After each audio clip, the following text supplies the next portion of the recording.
As políticas públicas são um conjunto de ações e atividades de prestação de serviço desenvolvidas pelo governo para a sociedade. Essas políticas estabelecem metas e planejamentos para solucionar questões relacionadas aos direitos sociais da população e buscam melhorias em diversas áreas, como cultura, educação, saúde, assistência social e segurança.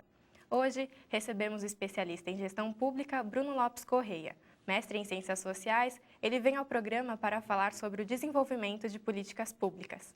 Bruno, muito obrigada pela presença, seja bem-vindo ao programa. Eu é quem agradeço. Políticas públicas e programas sociais, eles são a mesma coisa? Tem diferença?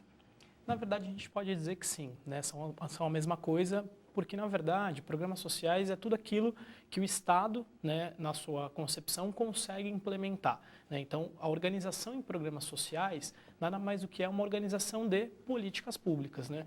Então, o que a gente vê nos últimos anos é um conjunto de políticas transformadas em programas que se formam em caráter mais permanente, né? Então, a gente tende a sempre diferenciar o que é um projeto do que é um programa, né? Um programa normalmente é uma coisa mais a longo prazo, né? E a gente tem vários exemplos nesse sentido.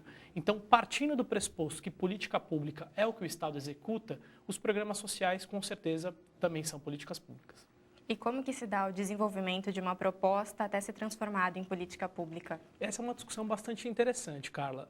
Na verdade, quando a gente estuda as políticas públicas, tem alguns autores, né, os grandes clássicos, eles acabam, para facilitar o nosso estudo, dividindo isso em etapas, né? Então, dizem, né, os autores que existiria um processo de formulação, implementação, monitoramento e avaliação das políticas públicas. Mas, na vida real, a gente sabe que não existe esse etapismo, né? Normalmente, a gente consegue diferenciar alguns momentos, né? Então, quando se tem uma ideia, a formulação da agenda, que a gente diz que é o primeiro passo para a implementação de uma política pública, é alguém ter uma grande ideia. Mas não é uma pessoa, uma ideia não cai do céu, né? A gente vive um processo até chegar na formulação de uma agenda governamental. Então, no fundo, qual que é esse processo? Primeiro, a gente precisa identificar um problema, né? Ao identificar esse problema, precisamos ter uma solução. E essa solução ela vai ser composta de acordo com tanto o problema quanto a solução, eles vão sendo compostos e aparecem na pauta que a gente chama de agenda governamental à medida que há condições favoráveis. Então, surgiu um grande problema, surgiu uma grande solução. Quando eles conseguem, de alguma maneira, se encontrar, a gente diz que surge, então, na agenda governamental, a possibilidade de criação de uma política pública. Então, a partir disso, nós vamos pensar qual que é a melhor solução para enfrentar aquele problema e aí se transforma numa política pública. Então, existe esse raciocínio de etapas, mas no fundo, ele não é bem uma verdade, porque após essa formulação, a gente tem vários processos simultâneos, a gente monitora, a gente avalia e retroalimenta aquela política pública. Então, os processos são diversos. E como funcionaria essa etapa do monitoramento? Então, na verdade, o monitoramento de políticas públicas, ele é uma ação do gestor para poder sempre controlar aquela política pública, não fugir do fim que ela foi criada, né? Então, o primeiro passo de um gestor é, bom, eu preciso atender uma política pública a ter um objetivo. E a partir daquilo, eu preciso sempre tentar criar algumas métricas, alguns indicadores para ver se a minha política pública não está fugindo da realidade. Então, é como se eu estabelecesse, por exemplo, uma métrica, né? Eu desejo com um programa erradicar a miséria, mas no fundo, eu acabo atingindo outros objetivos que não erradicar a miséria, né? E como é possível saber o resultado das ações, se as políticas públicas realmente estão sendo efetivadas? Em primeiro passo, a participação popular dos cidadãos ela é fundamental para isso. E hoje existem, digamos, já várias possibilidades, vários caminhos que permitem o cidadão acompanhar a evolução dessa política pública. Então, posso dizer, desde a lei de acesso à informação, uma lei bastante importante nos últimos anos, que permite ao cidadão acionar o poder público e obter qualquer informação em até 20 dias. Né? Então, isso é um dever do Estado e um direito do cidadão. Então, o acesso à informação é um primeiro passo. Ao mesmo tempo, a Constituição de 88, ela permitiu, na verdade, a criação de vários instrumentos e, inclusive, acabou instrumentalizando. Então, o cidadão, hoje, ele tem, por exemplo, os conselhos de participação, que são muitas vezes obrigatórios, né, por legislações, e essa participação em conselhos é uma tradição, né? Então a gente hoje já vê em muitos lugares esses conselhos sendo ocupados pelos cidadãos. E como que o governo faz para aplicar os recursos que ele arrecada? Na verdade, o governo sempre tem um grande caixa, né? Como é que funciona? O que são políticas públicas, voltando ao nosso início, né? Todas as políticas públicas são produzidas pelo Estado, a gente entendendo que políticas públicas são produzidas pelo Estado, derivam de uma arrecadação. Então, o contribuinte, em primeiro lugar, paga o seu imposto, né, seja imposto de renda, seja imposto sobre algum alimento que ele comprou. Né, a arrecadação de impostos ela é muito variada no Brasil e bastante complexa, inclusive muitas vezes até criticada por grande parte de especialistas. Mas, na verdade, o Estado funciona da seguinte forma, né? Eu arrecado e, a partir daquilo, então, eu vou despender em benefício do meu cidadão. Né? Então, eu vou utilizar aquele recurso para prestar serviços de qualidade. E aí, na verdade, a gente tem uma série de situações que acabam, às vezes, limitando a ação do gestor público. Então, em primeiro lugar, a gente tem a própria Constituição, onde ela determina que o Estado precisa, no mínimo, aplicar 25% de tudo aquilo que arrecada. Então, se eu tenho um X, aquele 25% de X vai direto para a educação. E assim acontece também em outras áreas, né? Muitas vezes há legislações, né? Então isso, vamos supor, no governo federal, o governo federal aplica 25%. Mas os estados e municípios podem mudar esse mínimo, ele pode aplicar 30%, né? O caso de São Paulo, por exemplo. E assim por diante. Então, outras áreas também acabam tendo, às vezes, algumas amarras. E até mesmo outro tipo de amarras que não só investimento em determinadas áreas, como saúde e educação. Mas, por exemplo, a gente tem limites para poder gastar com folha de pessoal. Os servidores públicos precisam ficar dentro de uma margem daquilo que se arrecada, né? O custo da máquina pública em si. Então, na verdade, o gestor público ele tem uma série de compromissos também já assumidos antes da sua própria gestão. Então, isso fica bastante difícil de dizer no que ele pode ou não pode gastar. Muitas vezes ele tem alguns limites de endividamento com outras esferas, né? Então, às vezes, dívidas com a União, dívida com o próprio Estado e dívidas com outras entidades financeiras, como bancos, linhas de financiamento, e isso acaba comprometendo um pouco os recursos. Mas, de modo geral, o gestor tem alguma possibilidade, sim, de dizer, eu vou pegar esse recurso e vou aplicar mais em transporte, vou aplicar mais na saúde. Ele precisa decidir isso de acordo com as maiores necessidades e é isso que a gente espera, que ele tome como base as necessidades daquele conjunto de cidadãos que ele está gerindo. E nesse contexto de construção coletiva, em que o governo e a sociedade trabalham juntos, é importante que o terceiro setor ele apoie as iniciativas? Isso é muito bacana, Carla, porque, em primeiro lugar, o que é o terceiro setor? Isso a gente precisa pontuar, né?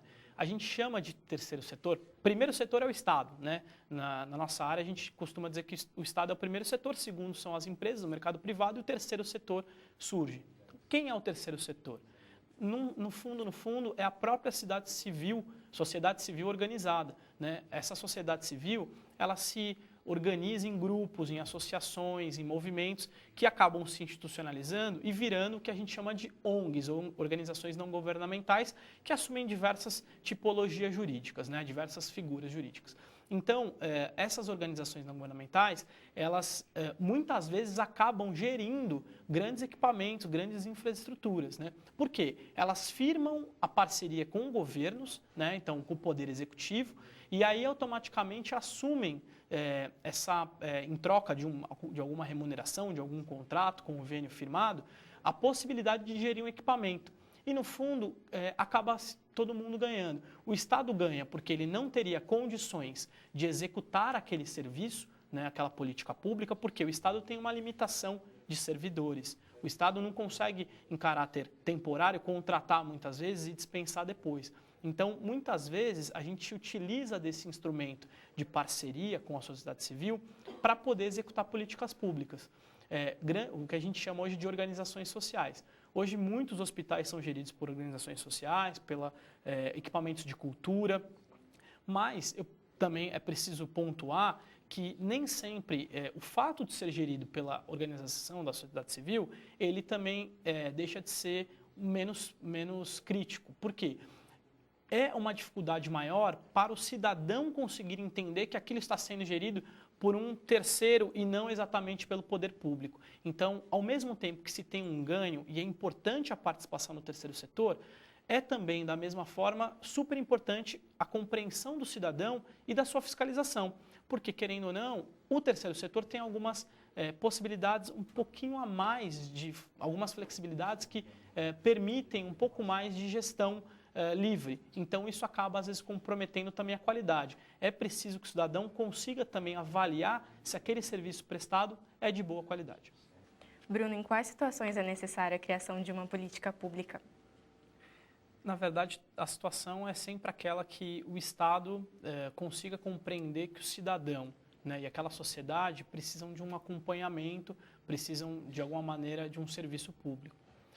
O que a gente precisa entender é que as políticas públicas elas são uma conjunção de ações voltadas ao bem-estar social, né? Isso que, no fundo, são as políticas públicas, né? Se a gente voltar à história do grande estado de bem-estar social, também conhecido como welfare state, que é, no fundo, um conjunto de um estado que acaba participando, oferecendo mais serviços públicos para o seu cidadão em troca de uma arrecadação, de pagamento de impostos, isso é bem recente, né? Se a gente for construir qual que é o papel do Estado, muitos vão dizer que o papel do Estado varia. Tem alguns que defendem um Estado mínimo, tem outros que defendem um Estado muito grande e tem outros que defendem um Estado intermediário. Então, as políticas públicas, no fundo, elas dependem daquilo que a sociedade deseja para o seu país, né? Então, há pessoas que entendem, né, e a gente tem vários casos, há pessoas, quando eu digo são sociedades, que entendem que sistemas de saúde, né, como o SUS, não deveriam existir. Então, o SUS é uma enorme política pública, né? Significa que você pode ser atendido em qualquer lugar do país. Não vou discutir se tem qualidade ou se não tem qualidade, mas ele é uma enorme política pública. Há países que entendem que é necessário não a participação do Estado na construção de sistemas únicos de saúde, mas há uma preponderância, deve prevalecer a participação do setor privado. Então, cabe àquela sociedade discutir: eu quero que o Estado faça aquele serviço público ou eu prefiro que a iniciativa privada faça a sua concorrência e oferte os serviços, né? Se a gente for caminhar para um serviço privado, o que o Estado precisa fazer então? Ele precisa aumentar a sua carga regulatória, né? E aí a gente vai distinguir as políticas públicas mais de caráter mais finalístico, como os serviços, né? Políticas públicas mais produtivas, digamos assim, porque são mais produtos, são mais tangíveis para aquele cidadão enquanto serviço, daquelas políticas em que o Estado aparece simplesmente como um ente regulador da competição daquelas empresas, né? Então, por exemplo, se a gente voltar no Brasil, isso fica muito claro quando a gente vai discutir o grande processo de privatização das empresas, né, públicas. Telebrás, Eletrobras e assim por diante, né? Então, a privatização, ela é uma decisão do Estado em dizer: olha, esse tipo de serviço eu não oferto mais. E automaticamente o que a gente vê? A criação de todas as agências reguladoras, a Anatel, a ANEEL e assim por diante. Então, essa que é a grande relação entre ter mais ou menos políticas públicas e de que natureza. O Estado, ele sempre vai produzir políticas públicas porque ele toma a decisão. E a gente também diz que a não decisão é uma política pública, porque se ele não toma uma decisão, ele acaba deixando de tomar. Se ele não toma uma decisão, ele tomou em outra situação. Então, esse grande papel do Estado, ele vai sempre existir. Agora, cada sociedade vai dizer no que é ou o que não é importante as políticas públicas serem maiores ou menores. O Pesquisa e Ação vai para um rápido intervalo e volta já.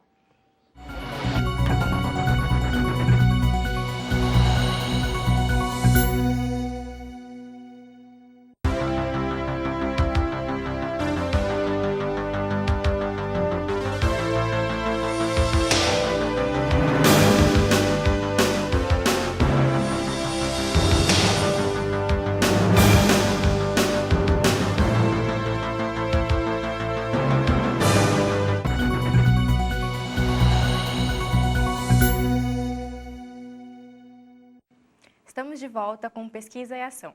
Hoje, recebemos Bruno Lopes Correia, especialista em gestão pública, para falar sobre o desenvolvimento de políticas públicas. Bruno, no seu mestrado você fala sobre o Estado como ator na promoção de investimentos produtivos. Por que você escolheu essa linha de pesquisa? Na verdade, Carla, eu também sou formado em relações internacionais, né? Então, por conta dessa dupla graduação, eu sempre tentei juntar as pontas, né? No fundo, eu sempre descobri que o Estado era a minha grande paixão. Então, seja o Estado na sua face, com as suas relações internacionais, né? Com a sua dinâmica política, da mesma forma que o Estado internamente pensando, gerindo políticas públicas. Então, essa grande conexão é o que traça um pouco a minha trajetória, né? Tanto nas graduações, que eu sempre tentei juntar as temáticas, quanto no mestrado. Então, nesse processo de tentar fazer essa dupla relação, o Estado de São Paulo tinha acabado de criar uma agência de promoção de investimentos, a Invest São Paulo. E eu achei bastante peculiar esse processo do Estado, né, dentro da sua estrutura, buscar se estruturar mais ainda com uma organização própria para trazer investimentos produtivos, ou seja, buscar empresas que pudessem trazer mais empregos, gerar mais empregos para o Estado de São Paulo, né, competindo de alguma forma com outros estados, né? A gente sabe que dentro do ambiente, dentro de uma federação, quando não muito bem regulada, a disputa fiscal, e a gente vê isso todos os dias nos jornais, é bastante pesada, né? Hoje em dia os governadores, municípios inclusive, disputam quem é que vai ficar com uma determinada empresa. Se eu consigo, para te trazer para cá, eu preciso trabalhar melhor a forma que eu cobro os meus impostos de você.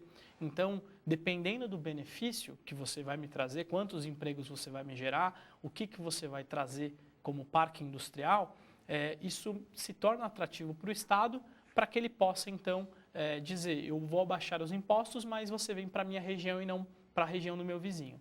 Então, eu achei bastante interessante essa temática e busquei entender mais, porque, no fundo, ela é uma grande novidade ainda dentro do Estado nacional. No seu trabalho, você cita o termo ciclo virtuoso na promoção de investimentos, né? Explica para a gente sobre essa ideia. Como não tem uma literatura bem formada em atração dessa promoção de investimentos, né? Atração e promoção de investimentos são coisas distintas, mas mesmo assim, a maioria dos estudos são na área econômica. Como eu queria fazer um estudo da perspectiva da gestão pública, eu tive que me embasar bastante nas grandes decisões, nas grandes orientações de organismos multilaterais, né? Então, nesse grande compêndio de autores, a gente acaba vendo um conjunto de práticas que esses organismos internacionais influenciam na forma de criar esse tipo de agência, né? Então, o que é o ciclo virtuoso? Eles colocam 4 elementos que ajudam efetivamente uma agência de promoção de investimentos a ser mais assertiva, né? Então, por exemplo, o primeiro passo essa agência ela precisa conter uma imagem forte de Estado a ser vendido. Então, o Estado de São Paulo preferiu trabalhar com o slogan o Estado de São Paulo é o número 1, né? E o número 1 em diversos quesitos. Então, primeiro, número 1 em PIB, em população, em mercado consumidor. Eles trabalharam na construção dessa imagem forte para dizer, olha, se você for para algum lugar no país, você tem que vir primeiro para São Paulo, porque nós somos o Estado número 1. Então, o primeiro passo de uma agência é como um grande mercado. Eu vou vender, só que eu vou vender um Estado. E aí é muito engraçado, porque você, de fato, vê, de alguma maneira, o Estado sendo uma mercadoria que pode ser vendida. Então, eu faço uma imagem para poder vender melhor o meu produto, que nesse caso é o Estado de São Paulo. Então, o primeiro ponto é isso. O segundo, a gente diz que é uma gama de serviços de assistência ao investidor. Então, quando um investidor chega, né, eu tenho interesse num determinado investidor, eu vou oferecer uma série de serviços, desde tentativas de desburocratização, né, tentar passar para ele qualquer legislação do meu país e assim por diante. Então, esse é uma outra gama de serviços. Um outro pilar importante é o pós-venda. Então, depois que eu prestei, o investidor se fixou no meu país, eu preciso atendê-lo em outras demandas. Então, eu vou acompanhar, vou continuar monitorando esse investidor para ver como é que está, digamos, esse pós-venda. E, por fim, tem um pedaço que a gente chama-se de policy advocacy, que seja, eu vou criar uma defesa de vários interesses, depois que eu acabei encontrando diversas empresas que se instalaram, eu já sei mais ou menos quais são essas empresas quais são as principais barreiras que essas empresas enfrentam. Então, eu vou tentar buscar com o Congresso, com as Assembleias Legislativas, enfim, com todos os atores que possam, de repente, desburocratizar determinadas questões para acelerar esse processo. Então, basicamente, esse conjunto de ações que a gente chama de ciclo virtuoso. Uma empresa precisa saber, uma agência de promoção de investimentos precisa saber aonde encontrar as empresas também, é um outro pilar importante. Porque qual que vai ser o meu nicho de trabalho? Eu vou trabalhar com petróleo, eu vou trabalhar com agricultura, quem que eu vou buscar atrair? Então, esse conjuntinho de medidas, eles acabam consolidando essas práticas que a gente chama de ciclo virtuoso, que os grandes autores chamam de ciclo virtuoso. E essas são as formas de atração de investimentos? É uma delas, né? A geração de investimentos, ela, no fundo, acaba congregando uma série de mecanismos, né? Como é que eu atraio um investimento para o meu estado, né? Para a minha região, enfim? Eu posso desde conceder subsídios, ou seja, eu vou acabar concedendo impostos, eu posso buscar um terreno, eu posso oferecer mão de obra especializada. Tem diversos mecanismos que o Estado tenta, de alguma maneira, seduzir o mercado, seduzir as empresas. Então, quando eu digo que eu tenho ao lado de uma determinada região uma forma excelente de escoamento da minha produção, se eu estou falando de uma produção de carros, eu preciso ter acesso a porto, hidrovia, ferrovia, de alguma maneira, formas que eu vá distribuir a minha produção para exportação, ou seja, para o mercado interno. Então, infraestrutura é uma forma de atração. E nesse contexto, como que funcionam os modelos híbridos? Os modelos híbridos normalmente são utilizados pelas próprias agências, né? Há agências que são totalmente estatais, né? Então, o Estado cria uma agência, coloca dentro de uma secretaria, ou até às vezes vira uma fundação, uma autarquia, e aquela agência está dentro do espectro do Estado. Há agências que são privadas, então o próprio mercado, de alguma maneira, tenta vender os serviços de promoção de investimentos. E há modelos híbridos, né? Que foi o caso da Invest São Paulo, que a gente acabou estudando. Então, é um modelo onde é o Estado, mas, ao mesmo tempo, ele tem alguma participação do ambiente privado. Então, a Invest São Paulo, por exemplo, tem na sua composição do seu conselho pessoas ligadas mais ao mercado. E isso acaba sendo um fator positivo, porque eu tenho tanto conhecimento da estrutura do Estado, como, de fato, quebrar algumas barreiras dentro do Estado, como conseguir acessar os melhores canais para poder dialogar. Então, é importante ser Estado. É o Estado que, no fundo, toma a decisão sobre isenção, sobre, às vezes, melhorar uma infraestrutura urbana para poder fazer o atendimento de uma determinada empresa. Então, o Estado precisa estar sempre muito próximo, senão a sua probabilidade de fracassar na atração de promoção de investimentos ela é muito alta.